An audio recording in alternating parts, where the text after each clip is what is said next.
Olá, pessoas. Olá, queridos, frequentadores, trabalhadores da instituição GELAC, o Grupo Espírita Luz, Amor e Caridade. E é com grata satisfação que eu estou aqui mais uma vez participando do projeto Conhecendo o Espiritismo. Foi um projeto encabeçado pelo GELAC, pela instituição GELAC, nesse ano de 2022, com o objetivo de estudarmos as raízes do Espiritismo, os princípios da codificação, estudar as bases, porque a base é sempre bom ser lembrada, porque é ela que dá o sustento, ela que sustenta esse prédio maravilhoso que é o conhecimento espírita, que a tantos consola e esclarece. Então a base é imprescindível, da doutrina dos espíritos, codificada pelo eminente Allan Kardec. E o tema, que me traz hoje a esse vídeo, a essa grata participação, que eu estou aqui nesse projeto, é o capítulo Lei do Trabalho, não é isso? Que faz parte do livro 3, que é Leis Morais, leis da Natureza ou Lei Natural, e é o capítulo 3, o capítulo 3 do livro 3, chamada Lei do Trabalho. Então é importante que nós sempre estejamos debruçados, o livro dos Espíritos, que inaugura a doutrina dos Espíritos para o mundo, Então é sempre bom que a gente esteja atento. Você vê que quanto mais a gente lê o livro dos Espíritos, a gente sempre acha algo novo, mesmo que a gente já tenha lido algumas vezes, Sempre há lições que não foram fixadas antes, e tudo vem ao seu tempo. E o capítulo Lei do Trabalho é um capítulo até curto, acho que são 3 páginas aqui, são 3 páginas. É um capítulo curto, mas que interessante, já me chamou a atenção para algo que não me chamou tanta atenção em outro momento, essa releitura que eu estou fazendo. Então, por isso que voltar à base, gente, a codificação, é sempre... Voltar não, a gente tem que estar sempre, não é voltar, estar sempre nos baseando na codificação, que é realmente a doutrina dos Espíritos, com a codificação de Allan Kardec. Então, antes de entrar no capítulo propriamente dito do nosso livro dos Espíritos, queria...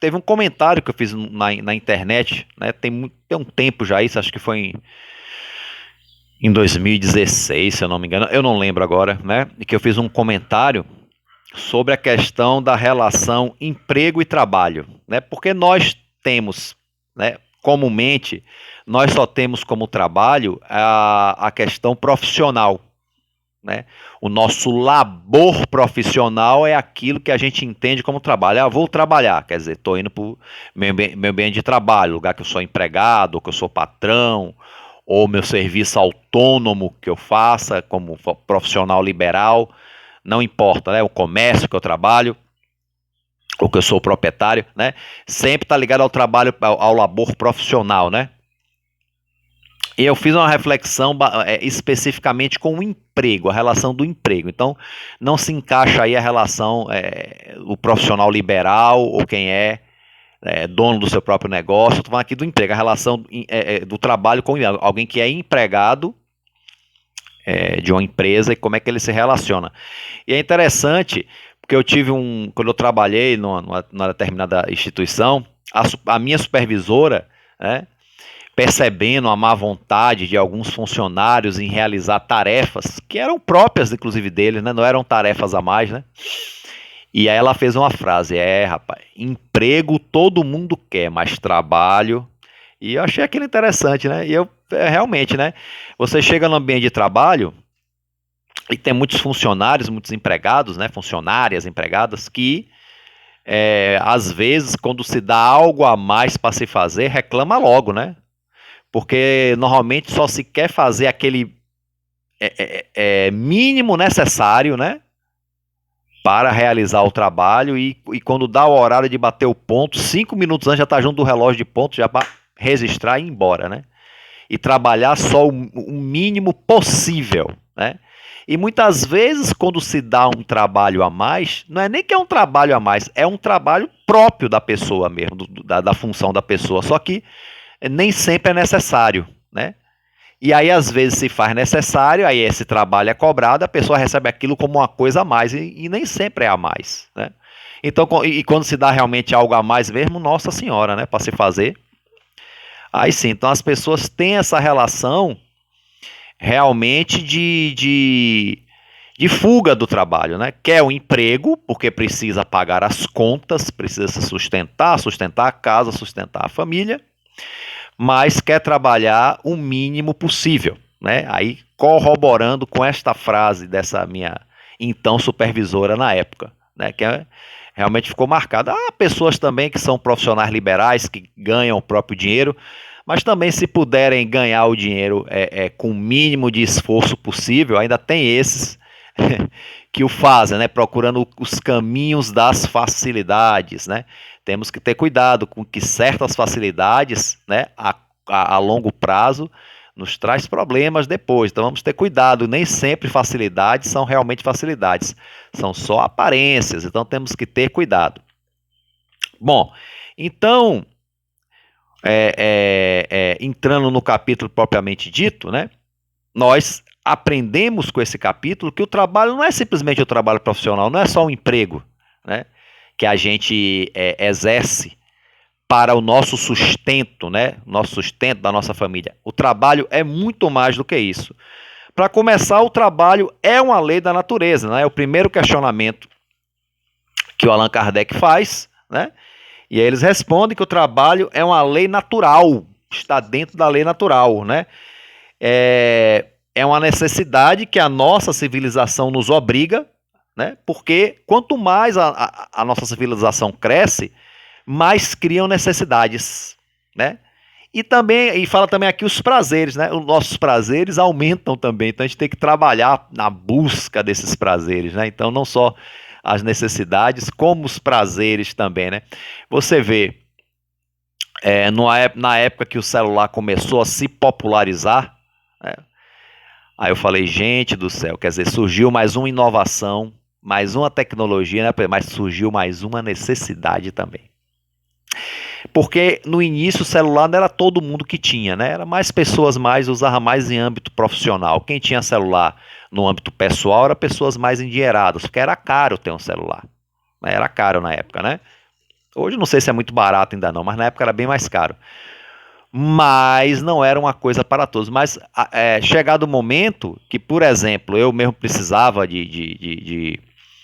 eu estava à cata de emprego na época, né? E de melhores colocações de trabalho, né? Não é que eu estivesse desempregado na época, eu estava catando melhores colocações de trabalho, e constar o número do celular num currículo favorecia mais, que a pessoa ligava. Se eu tinha um telefone fixo, a pessoa ligava, não achava. Aí tinha um celular, ligava, achava a pessoa. Então esse princípio foi que me fez querer um celular. Mas eu só fui ter meu primeiro celular, gente, em dezembro de 2002, né? Porque o celular já tem telefonia celular, pelo menos em Salvador, Bahia, desde 95, mas eu só fui ter em 2002, em dezembro, no final, porque eu ganhei de presente, né? De Natal. Eu ia comprar realmente, mas aí o presente chegou primeiro, né?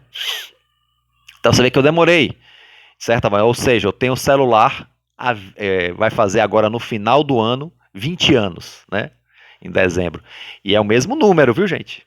Quantos aí tem o mesmo número esse tempo todo? Eu já tive até outro número de outra operadora, mas que eu fiquei uns 5 anos e depois desativei. Mas este número que eu tenho desde dezembro de 2002 é o que eu uso até hoje. Né? Muito raros os que tem, né? Mas é uma maravilha. Então, o trabalho, é uma lei da natureza. Quanto mais progredirmos, mais temos necessidade de trabalhar para este progresso. Faz parte, é mais uma necessidade. As necessidades aumentam e a necessidade de trabalhar a necessidade aumenta e a necessidade de trabalhar por essa necessidade, consequentemente, aumenta, né? E aí, quando na pergunta seguinte, pergunta se o trabalho não são só as ocupações materiais, os espíritos respondem que não. Toda e qualquer ocupação útil é trabalho.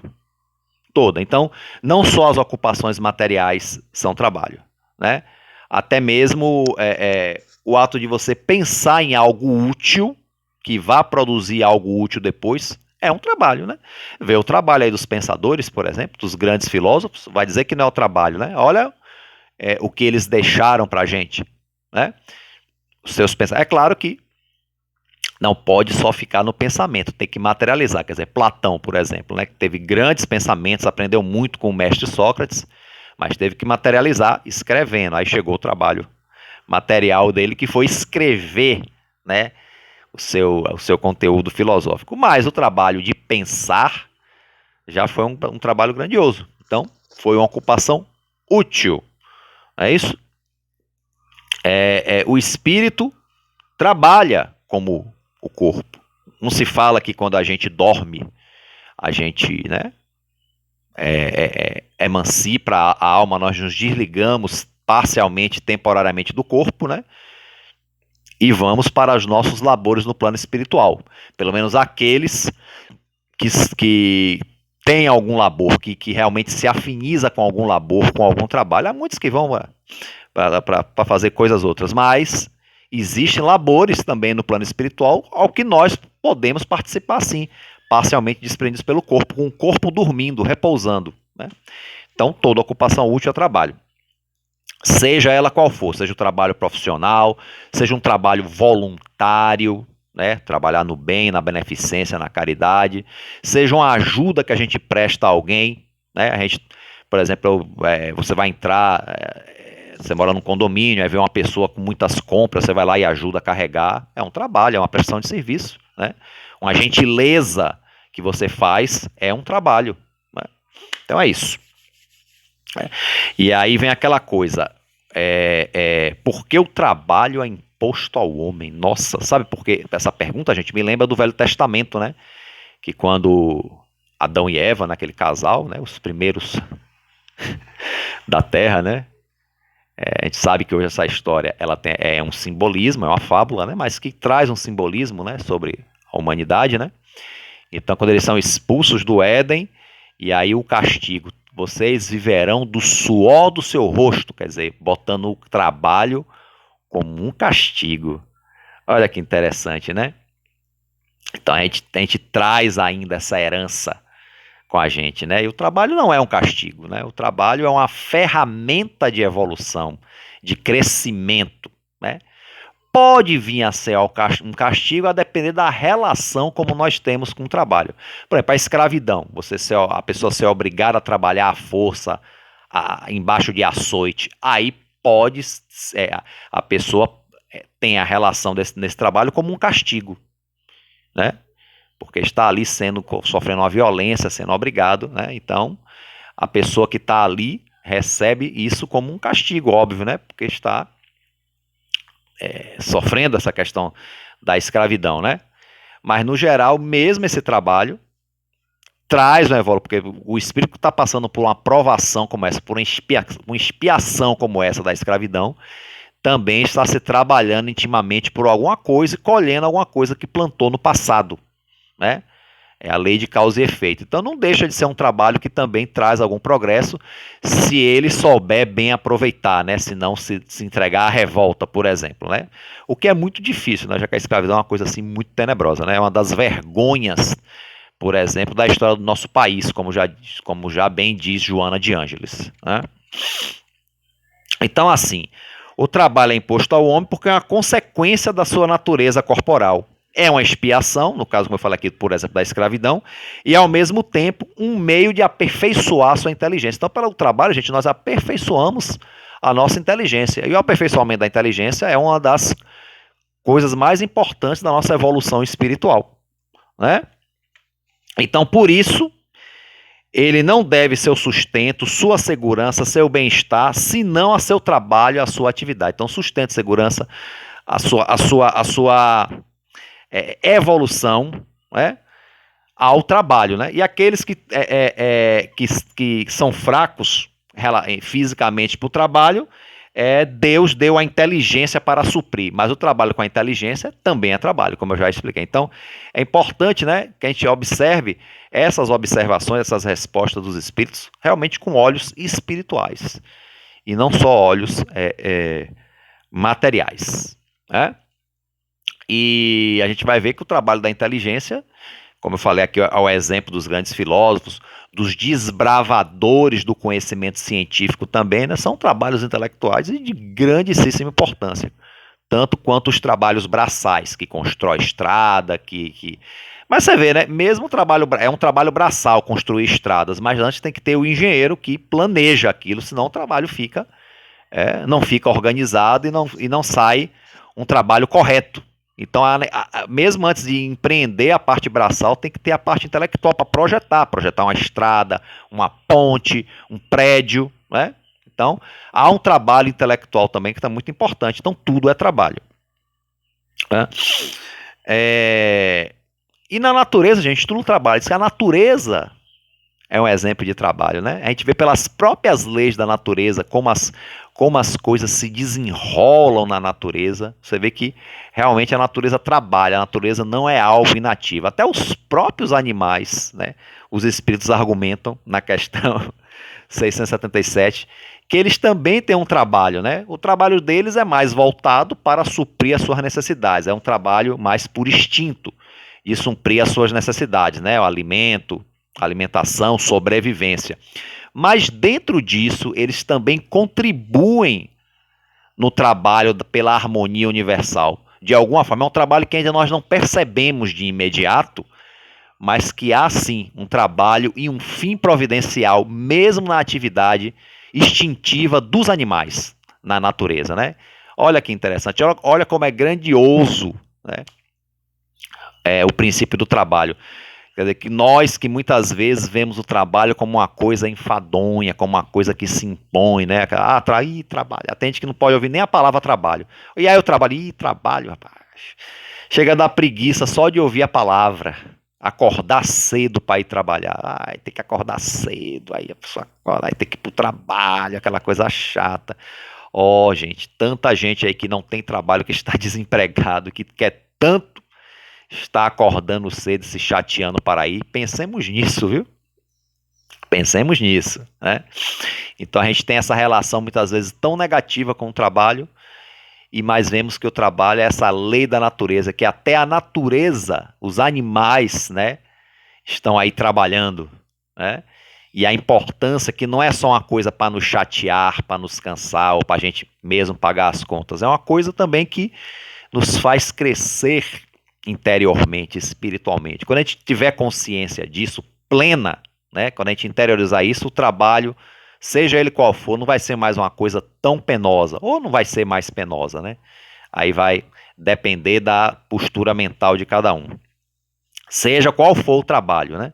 O trabalho doméstico, por exemplo, nossa, é o que eu menos gosto, né? Aff, Maria, eu posso trabalhar horrores, né, no meu serviço, tal, mas chegar em casa, gente, eu gostaria de não ter que fazer nada. Mas não é assim, eu não sou rico para ter serviçais, né? Então é o trabalho doméstico. Esse aí realmente, e é um trabalho, gente, é um trabalho que dá trabalho, mas que é necessário. A gente não vai deixar a casa suja, né? Temos que lavar a louça, varrer a casa, passar pano, limpar o banheiro, né?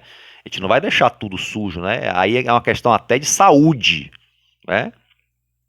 Mas é um trabalho importante e que muitas vezes é pouco reconhecido como um trabalho, parece uma coisa secundária, mas não é. Mas é necessário, é um labor, é uma ocupação útil e necessária. Então, o trabalho doméstico, como o nome já diz, é trabalho, né?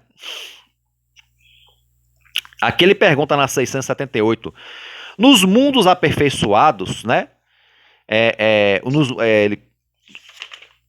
Perdão. Nos mundos mais aperfeiçoados, estamos submetidos à necessidade de trabalhar, gente? Né? Quer dizer, no mundo aperfeiçoado não se precisa trabalhar? Ora, os espíritos já nos dizem, gente, que a inatividade para o espírito evoluído é um castigo. Ociosidade é uma coisa só que as almas inferiores e viciadas gostam de ociosidade. A completa ausência de atividade. Não estou falando da ociosidade, é do momento de descanso, de repouso, uma coisa que a gente vai ver mais na frente, né? A gente, por exemplo, está ocioso dos trabalhos obrigatórios para podermos fazer outras coisas. Ler um livro, ler um bom livro, fazer outra atividade útil, até ler um livro espírita aí no centro espírita, ver uma palestra, né? Aí é outra história. Ou então mesmo lazer, assistir um filme para se divertir com a família, com os amigos. Não estamos falando assim, não. Falando da ociosidade de não querer nada fora do Brasil, pelo amor de Deus. Isso aí, a ociosidade, a falta do que fazer. Quanto mais o espírito se depura, mais evolui, mais se torna um castigo. Os espíritos gostam de estar em atividade. Então, no mundo aperfeiçoado, óbvio que o trabalho continua. Agora, ele tem um caráter diferente. Nos mundos mais materiais como os nossos, o trabalho tem um caráter mais material. Nos mundos mais aperfeiçoados, o trabalho tem um caráter menos material, porque são mundos mais desmaterializados. Então não há aí as fadigas, os cansaços que é próprio do nosso mundo material, né? Então há o labor, há a produtividade, a construção, mas não há as fadigas, né? Isso aí é que é a bênção maior, gente, porque o que mais nos incomoda com relação ao trabalho é a fadiga, é o cansaço. E nos mundos materializados, a fadiga e o cansaço já não é, né? Como no nosso, não existe essa fadiga, esse cansaço, né? São trabalhos, como se diz, mais desmaterializados. Então isso já é uma grande bênção, meus irmãos, uma grande bênção, né? Trabalho menos materiais, né? Inclusive, o trabalho, ele é tão essencial, ele é tão vital, né, que na questão 679 diz que mesmo aqueles que não precisam trabalhar profissionalmente, porque já têm dinheiro, nasceram em berço esplêndido, nasceram ricos, não precisam trabalhar, ainda assim eles têm a necessidade, porque todos têm a obrigação de ser útil. Então ele não precisa mais trabalhar para o seu sustento, mas é necessário que ele trabalhe por outras questões, trabalhar para desenvolver a sua inteligência, para ajudar a desenvolver a inteligência dos outros, trabalhar para ajudar, né, a sociedade a progredir, né, a prática da caridade, já que ele não precisa trabalhar, já que ele tem o suficiente para si, a prática da beneficência, criar postos de trabalho, se for um empresário, criar empregos, não é verdade? Ajudar a distribuir os bens, né? Distribuir, gente, não é sair dando, né? Não é prodigalidade não, mas criar projetos, por exemplo, para ajudar as pessoas, projetos sociais, honestos, que realmente ajudam as pessoas, trabalhar em prol, quer dizer, desenvolver sua inteligência e trabalhar em prol dos outros, praticar a beneficência e a caridade, ou seja, é necessário que sejamos úteis sempre, né? Trabalhar pela natureza, pela proteção da natureza é um grande trabalho também, né? As pessoas que trabalham aí em preservação ecológica também é muito importante, né? Preservação da natureza. Então, ser útil de alguma forma, né? Ser útil é necessário, mesmo que precise trabalhar para o seu sustento, porque já ficou claro aqui que o trabalho não é só o trabalho profissional do sustento, o trabalho tem um conceito muito, muito mais amplo, né? E a gente vê ali na desigualdade das riquezas, que a gente vê até no Evangelho, que aqueles que têm mais têm que ajudar aqueles que têm menos, né? Contribuir para a sociedade, para que a sociedade possa progredir. A gente, inclusive, no final do capítulo tem uma coisa muito interessante sobre isso. Muito interessante. Né? E todos podem ser úteis de alguma forma, né? Não existe inutilidade, né? Porque na 680, que Allan Kardec pergunta que há homens que são incapazes para o trabalho, então sua existência seria inútil, né? Tem gente que realmente tem problemas, deficiências, que não pode trabalhar. Mas os espíritos respondem, todo mundo pode ser útil de alguma forma, né? Nem que seja para dizer palavras de consolação, palavras de conforto para alguém, sempre alguém pode ser útil de alguma forma, né? Aí vai variar de cada um, né? Então, continuando, gente, quer dizer, quanto mais a gente vai falando, vai vendo, né, a importância que o trabalho tem, né, e aí vai batendo aquela questão, né, e como nós, né, como, não dizer nós, né, muitos de nós, né, alguns de nós, não sei, né, sempre tem uma questão de querer fugir do trabalho, quando na verdade o trabalho aqui é essa âncora, né, que nos salva, né, da ignorância, da ociosidade que nos estagnaria, né, na nossa caminhada evolutiva, espiritual, né. Então hoje nós buscamos, quando a gente cria a consciência, a gente busca o trabalho, mas o trabalho, claro, naquilo que a gente pode fazer na medida das nossas forças, né. É óbvio, né, que a gente também não vai ficar viciado em trabalho, né? Tem até um termo aí, como é? Workaholic, eu não sei se é isso, que é a pessoa viciada em trabalho profissional, e que não liga mais para nada, para a família, nada disso. Então isso aí também já é uma distorção do princípio do trabalho. É workaholic, gente, eu não sei se é bem isso, acho que é isso, é workaholic, né? Não precisa tanto, né? Pois bem, como todos podem ser úteis de alguma forma, também se pergunta aqui se os filhos têm a obrigação de sustentar os pais quando estes não podem mais trabalhar. Precisa responder isso, gente? Quer dizer, os pais que são zelosos, que cuidam dos seus filhos, né, que trabalham para dar tudo a ele, acho que é mais do que um dever de amor, né, para com os pais, sustentá-los quando eles estiverem na velhice, né? Seria uma grande ingratidão. Você pode dizer, mas nem todo pai, nem toda mãe cumpre o seu papel, mas aí vai da experiência de cada um. Seria até, por exemplo, hoje, se você diz que não teve um pai ou uma mãe que cuidou de você bem e tal, mas aí vem a questão de exercitar o perdão. Olha que interessante. Exercitar o perdão e ainda assim cuidar bem deles na velhice.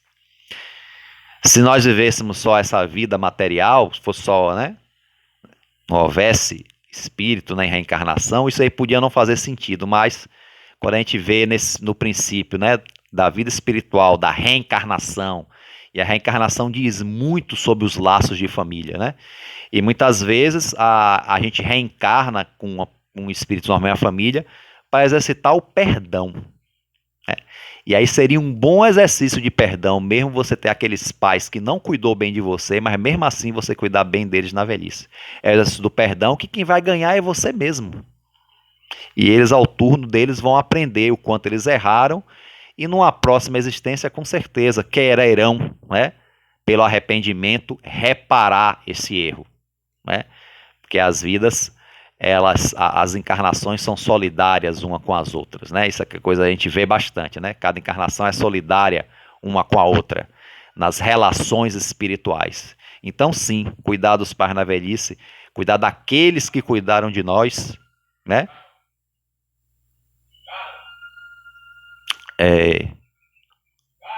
Opa, tá alguém chamando ali na janela, mas não sou eu não, desculpa. Cuidar daqueles que cuidaram de nós é um dever, né, do coração, né? Isso aí é uma coisa que não precisa nem muita argumentação, né? Agora é interessante, gente, falamos muito do trabalho, né? E eu citei o repouso, né? A gente trabalha, a gente cansa, principalmente num mundo como o nosso, e que o trabalho tem um caráter mais material, então o cansaço físico, a fadiga é uma coisa que acontece muito. E olha, gente, o cansaço físico não é nem o pior, né? Para mim, o cansaço mental é o pior de todos, porque o cansaço físico, a gente dorme algumas horas de sono e resolve. Mas o cansaço mental, gente, esse é difícil, não tem sono que resolva, né? E muitas vezes, quando estamos com cansaço mental, até dormir é difícil, o sono não é bom, não é reparador, é recheado de sonhos perturbados, né? Porque a mente, né, tá inquieta. Então a gente tem que ter muito cuidado, gente, com o cansaço mental, né? A gente tem que ter muito cuidado para não deixar a nossa mente se turbar, né? Se desequilibrar, no nosso dia a dia, né? Porque é uma coisa muito difícil. Às vezes os próprios problemas do dia a dia e muitos problemas relacionados ao trabalho conturba muito a nossa mente, né? E o descanso mental, ele não é possível só, né, dormindo, repousando o corpo, né? A gente realmente tem que fazer uma higiene mental. Higiene mental, gente, a gente faz até como uma coisa preventiva, né, para a gente não ter esse cansaço mental. Então é gente bom que a gente ocupe a mente também, principalmente a gente que tem rotinas difíceis, rotinas estressantes, que a gente tente, pelo menos tente, na medida do possível, rechear a nossa mente com coisas saudáveis. Leituras edificantes, por exemplo. A leitura edificante é coisa que ajuda muito a higienizar a nossa mente, né? Leitura espírita ou qualquer outra leitura edificante. Procurar ver quem tem os streams aí, ver coisas que deixam a nossa mente mais leve, né? Ouvir música também deixa a mente mais leve, né? No momento que a gente puder fazer o repouso físico, que façamos também o repouso mental, com uma boa leitura, com uma boa música, com um bom filme, ok? Aí vai também do gosto de cada um, né? Então é importante que a gente tenha cuidado com o cansaço mental, né? Porque esse aí é o mais difícil. Mas o repouso, gente, é uma lei natural. O trabalho é uma lei natural, mas o repouso, na questão 682, nos diz também que o repouso é uma lei natural, porque é uma consequência. Quem trabalha, chega algum momento, vem a fadiga e precisa do repouso, né? É natural.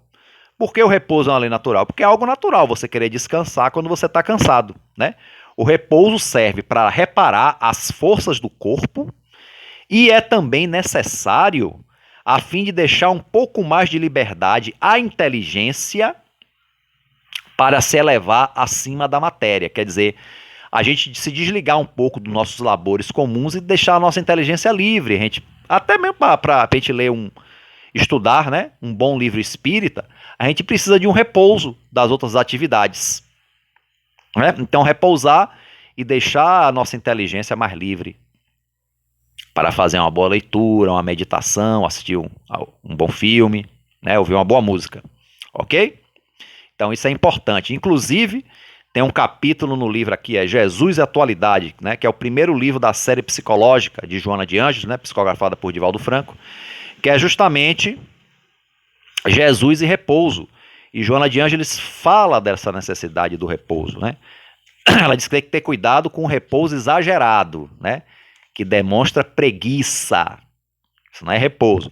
Mas o repouso necessário para recompor, né? Ela inclusive questiona a questão das viagens, que a gente às vezes faz viagens e a gente cansa mais do que repousa, porque a gente se impõe itinerários estressantes que a gente tem que fazer e gastamos mais do que podemos, depois a gente fica endividado, tá? Ela dá toda essa questão, né? E acaba que a gente acaba se cansando fisicamente e se cansando mentalmente com tudo o endividamento que a gente tem nessa viagem. Então a gente tem que ter cuidado com isso, sempre que puder. Né? Isso, viajar é bom, é saudável, sempre que se puder a gente faz, mas a gente tem que ver que a viagem tem que ser dentro das nossas condições, que não nos traga problemas, nos traga verdadeiro repouso, principalmente o repouso mental. Que seja uma viagem que até a gente faça atividades físicas, né? Faça caminhadas, trilhas. Eu adoro fazer trilha, caminhada e tudo, né? Nadar, mas que nos traga repouso mental. E ela fala, o repouso também é uma boa leitura, uma atividade edificante, né? Então é interessante, né? É bem esse capítulo, né? Ela fala assim, tanto que ela termina no final, né? Repouso sim, com ação edificante, né? É importante, né?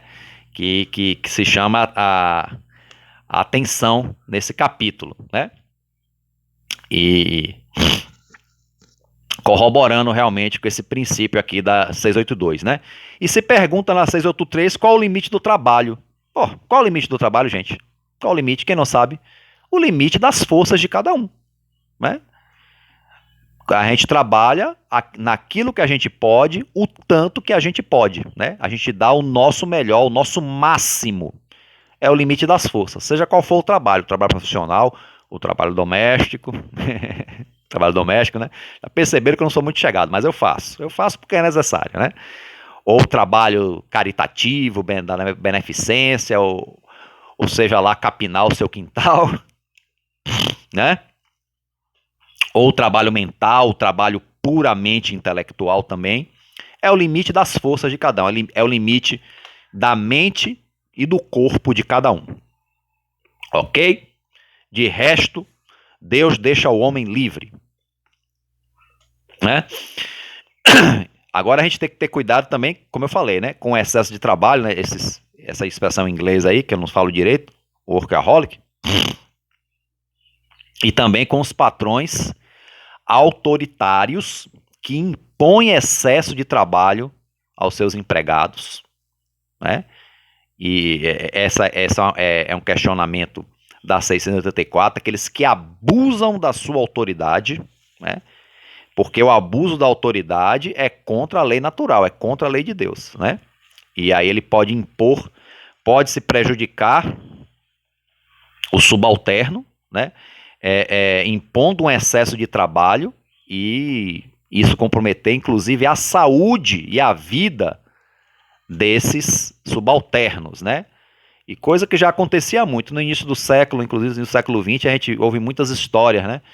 De que a jornada, na época da Revolução Industrial, as jornadas de trabalho nas fábricas eram jornadas quase que escravizantes. E quem reclamasse, mandava embora, porque já tinha outro na porta querendo a vaga, né?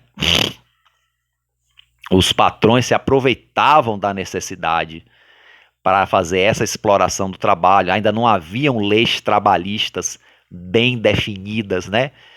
E aí se aproveitavam, né? Isso, gente, é uma crueldade, né? E aqui está bem claro, aqui no Livro dos Espíritos, os Espíritos esclarecem que isso é uma crueldade e é contrário à lei de Deus. Então tenhamos cuidado com isso, né? Não sejamos esses... Hoje as leis trabalhistas não permitem, né? Mas mesmo assim ainda acontece muito, né? Se você não quiser fazer, tem outro que quer. E realmente, numa sociedade como nossa, que o desemprego é tão grande, ainda se baseiam muito nesse argumento para alguns patrões, não todos, né, gente, mas alguns patrões realmente menos, né, conscientes para fazer esse tipo de abuso. Então temos que vamos estar atentos, né? Vamos dar o nosso melhor e pedir o melhor de todos dentro das forças de cada um, ok? E aí, por fim, pergunta se o homem tem direito ao repouso na velhice. Óbvio, né? Mesmo porque na velhice a gente já não vai ter mais a força de trabalhar como antes, então é necessário o repouso. Mas mesmo na velhice, os idosos podem ainda ser úteis, viu? Eles podem não ter mais que trabalhar profissionalmente como antes, nem poderiam, mas ainda podem ser úteis, né? Eu vi no Japão, inclusive, um dos trabalhos que são dados a senhores e senhoras aposentados, né? Né? Eles alugam bicicletas nas praças, né? Eles ficam ali, alugam a bicicleta e tal. É um trabalho, são idosos aposentados e que não querem ficar parados, porque japonês não gosta de não trabalhar. Que interessante, se você conhecer um japonês que não gosta de trabalhar, é uma raridade, é uma exceção. E eles estão lá, mesmo lá, e é um trabalho também que não é extremamente fadigante, é 6 horas, é uma carga horária de 6 horas, por 6 horas estão lá alugando bicicletas e pronto, depois vão para casa, quer dizer, eles ainda querem ser úteis. Isso é interessante, então todo mundo ainda pode ser útil, a não ser que realmente esteja com aquele problema de saúde sério, que fica em cima de uma cama, aí realmente é uma expiação tal, não tem jeito, mas todo mundo pode ser útil. Meu avô mesmo faleceu com 93 anos, mas até os 90 ele trabalhava, ele só não... Depois ele ficou doente, realmente ficou com sérias limitações, e ficou muito triste. Uma das coisas que abalou muito o vovô nesse período foi uma depressão. Ele, eu sou velho, doente, não sirvo para nada, era o que ele dizia, ele chorava. Ô meu filho, falava comigo, eu sou velho, doente, não sirvo para nada. O que é isso, vô? O senhor trabalhou tanto? Fez tanto, deixa agora nós trabalharmos pelo senhor, fazermos pelo senhor. Mas isso deixava ele muito triste, porque ele é uma pessoa que até os 90 anos, antes dessa enfermidade, que subtraiu a vida física dele aos 93, ele acordava cedo e ia, né, ele, do interior, né, que tinha algumas vacas, não era um pequeno criador, né, e vendia leite, né, Ele tinha uma pessoa que trabalhava para ele, claro, né? Mas ele fazia questão de acordar cedo, ia para a roça dele, olhava, tudo. Era uma pessoa ativa até 90, 91, né? Que ele gostava de ser útil. Meu avô detestava a inutilidade, a ociosidade, né? E foi um sofrimento para ele passar esses mais de 2 anos que para ele era ociosidade, né? Então tem gente que não gosta, então já demonstra que meu avô podia não ser um espírito perfeito, mas já era uma alma bastante burilada nesse sentido, de gostar de ser útil e gostar de ser correto. Meu avô sempre procurou ser correto. Até onde eu sei, ele sempre procurou ser correto. Ok? Ok. Então é isso, né? Mas na sociedade em que o repouso na velhice, diz aqui, o forte deve trabalhar pelo fraco, né? Quando o fraco realmente não pode trabalhar, o forte deve cuidar e trabalhar por ele. No meu caso, o meu vovô ficou nessa enfermidade, não pôde mais trabalhar, não pôde ser útil como ele gostaria, então a família que estava trabalhando por ele, cuidando dele, né? Coisa que o deixava triste, né? Mas, infelizmente, né, são os caminhos da vida, são as provas, as provações de cada um. Hoje ele está no plano espiritual já desde 2005, né? Já deve estar consciente, né, das provações que ele passou. Espero que ele esteja feliz, né? É o que eu desejo para ele. E vovó também, que foi logo depois, em 2012, também, aos 96. Ô povo que vive muito. Bom, gente, finalizando, né? Uma coisa que me chamou a atenção, né? Que das outras vezes me chamou a atenção, mas não me chamou tanta, né? Que Kardec faz aqui uma análise econômica no final do capítulo, né? Ele faz uma análise econômica, dizendo assim que não basta dizer para o homem que ele deve trabalhar, é preciso que ele encontre do que se ocupar. E nem sempre encontra, né? Existe aqui a recessão, quer dizer, existia a recessão lá na França na época, né? Então ele diz aqui que a ciência econômica procura o remédio no equilíbrio entre a produção e o consumo. Veja bem, equilíbrio entre a produção e o consumo é o que a ciência econômica procura, mas esse equilíbrio nem sempre acontece, porque nem sempre todos são capazes de consumir, né? Então, no caso aqui, uma recessão, um desemprego, as pessoas não consomem, então a economia também decresce, né? Só os poucos privilegiados da classe alta que continuam bem, né? E aí Allan Kardec chama a atenção que há um remédio para isso, que não são com teorias econômicas, que a teoria econômica é gloriosa, assim, mas não é só com teorias econômicas que isso resolve, né? Ele diz que na sociedade tem que haver a educação, mas não é só a educação intelectual, a educação moral, a arte de formar caracteres, né? Que dá os hábitos, porque a educação é um conjunto de hábitos adquiridos. Então, quando se educa as pessoas, né, a cuidar um dos outros, nos momentos de crise, no momento de recessão, né, essa educação moral vai criar ordem e previdência, né? Então vai assim, uns vão cuidar dos outros, aqueles que estão em dificuldade serão cuidados por aqueles outros que podem mais. Olha que interessante. Então não é sistemas econômicos que resolve. Kardec está falando aqui da educação bem entendida, né? Que é o elemento real do bem-estar e a garantia da segurança de todos. A educação bem entendida, gente, moral que gera a fraternidade. Que não é só um trabalho econômico, cuidar das pessoas com relação a ter trabalho, com relação a ter uma vida digna. Existe também a fraternidade, de cuidar uns dos outros, né? De saber gerir os bens economicamente para em momentos de recessão, momentos de crise, que acontecerá, que virá, porque faz parte, as pessoas pelo menos não sofrerem tanto, que se não for possível anular o sofrimento, pelo menos que as pessoas não sofram tanto.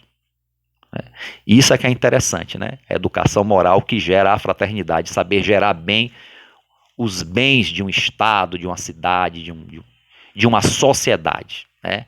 Então isso nos deixa muito bem essa mensagem no final aqui do capítulo Lei de Trabalho, né?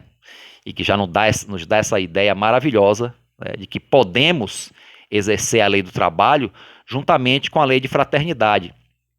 Mesmo porque, gente, o trabalho é algo que concorre, quer dizer, veja que as leis da natureza, as leis naturais desse livro 3, né, são solidárias umas com as outras. A lei do trabalho está relacionada à lei do progresso. Porque como é que se dá o progresso? O progresso também é uma lei, tá? Aqui um capítulo, lei do progresso. O progresso só se dá através do trabalho ativo, do trabalho útil, do trabalho que produz e que produz o bem de todos. É assim que se dá o progresso. E você tem a lei de sociedade. Esse progresso, esse trabalho, são nas relações sociais. Dentro da sociedade, nas famílias, na sociedade em geral. O trabalho edificante, o trabalho da fraternidade. Então você vê como essas leis, né? A lei do trabalho intimamente ligada com a lei do progresso, com a lei de sociedade, onde se realiza o progresso, o trabalho, né? Ajudando uns aos outros, né? Pela lei da fraternidade, né? Pela lei de justiça, amor e caridade, que é mais uma lei que está aqui nesse livro 3 de O Livro dos Espíritos. Então é bom, gente, que tenha essa reflexão, né? Essa reflexão que nos traz essa questão do trabalho. E por fim, para encerrar, eu queria trazer aqui um texto curto, aqui de Emmanuel, né, que se intitula Trabalho. Né, e ele bota aqui uma passagem de Jesus. E Jesus lhes disse: meu pai trabalha até agora, e eu trabalho também. Né? Está no Evangelho de João, capítulo 5, versículo 17. Então Jesus, quando é questionado, porque ele nem nos sábados ele parava de trabalhar, ele dizia: meu pai trabalha o tempo todo, então eu trabalho também. Quer dizer, a lei do trabalho, Jesus operante, sempre operante. Mesmo Jesus dormindo, só dormiu o corpo dele, porque com certeza em espírito ele estava sempre ativo, né? Que Jesus é o Cristo, essa alma de escola, né? Esse espírito puro. Então não há inatividade para um espírito como Jesus. Não há inatividade, né? Então aí Emmanuel diz assim: em todos os recantos observamos criaturas queixosas e insatisfeitas. Quase todas pedem socorro. Raras amam o esforço que lhes foi conferido. A maioria revolta-se contra o gênero do seu trabalho, como eu falei, né? A relação negativa do trabalho. Os que varrem as ruas querem ser comerciantes. Os trabalhadores do campo preferiam a existência na cidade. Quer dizer, sempre a insatisfação. Não é errado, gente, a pessoa querer mais, né? A pessoa, eu trabalho na rua, mas eu quero aprender, quero crescer e quero ter um comércio. Não tem nada demais. Contanto que isso não seja uma insatisfação revoltosa, que nada produz. E aí ele acaba que ele fica uma pessoa revoltada e não vai conseguir nem ser comerciante e é capaz até de perder o trabalho dele como varredor. Então é isso que está se dizendo, né? Não é que é errado a pessoa aspirar mais não, viu? O problema, contudo, não é o gênero da tarefa, mas o de compreensão da oportunidade recebida, porque cada trabalho, gente, é uma oportunidade que a gente recebe. De modo geral, as queixas nesse sentido são filhas da preguiça inconsciente, né? A gente pode dizer que não está com preguiça, a gente pode ser uma pessoa ativa, mas há uma preguiça inconsciente, né? Que produzem essas queixas com relação ao trabalho. É o desejo ingênito de conservar o que é inútil e ruinoso das quedas do pretérito obscuro. Então, é o nosso passado obscuro, nosso passado ruim, voltando inconscientemente à nossa mente, né? E aí gera essas queixas inúteis, né? Mas Jesus veio arrancar-nos da morte do erro. O erro é um tipo de morte. Trouxe-nos a bênção do trabalho, que é o movimento incessante da vida. Então, Jesus é o exemplo do movimento incessante da vida, né? Pela bênção do trabalho. Porque a vida, gente, como mostrei aqui no Livro dos Espíritos, é um trabalho incessante. A natureza é um trabalho incessante, é um movimento incessante, né? Para que saibamos honrar nosso esforço, referiu-se ao Pai que não cessa de servir em sua obra eterna de amor e sabedoria e a sua tarefa própria, cheia de imperecível dedicação à humanidade. Quando te sentires cansado, lembra-se de que Jesus está trabalhando. Começamos ontem, olha, isso falando de nós, começamos ontem o nosso humilde labor e o Mestre se esforça por nós desde quando? Quer dizer, desde quando Jesus trabalha, essa alma trabalha por nós, toda a humanidade, né? E os grandes espíritos ligados a ele, que trabalham sempre. E nós começamos a nos esforçar na nossa caminhada espiritual, não tem muito tempo, né? Então isso é uma reflexão que Emmanuel nos traz no livro Caminho, Verdade e Vida, né? No capítulo 4, psicografado pelo Chico Xavier, né? E termino com uma frase de André Luiz, né, que está num texto do livro Sinal Verde, no capítulo 17, que ele diz assim: quando o trabalhador converte o trabalho em alegria, o trabalho se transforma na alegria do trabalhador. Ok, gente? Então estejamos conscientes dessa lei de trabalho, estejamos conscientes do trabalho, da importância do trabalho na nossa vida e na vida de todos. Ok, gente? Então vou encerrando aqui, agradecendo mais uma vez ao GELAC por esse convite, por essa oportunidade. Espero que essa pré-eleção tenha sido útil, né? Uma grande alegria participar desse projeto, conhecendo o Espiritismo. Então, a todos aí, um forte abraço e fiquem com Deus.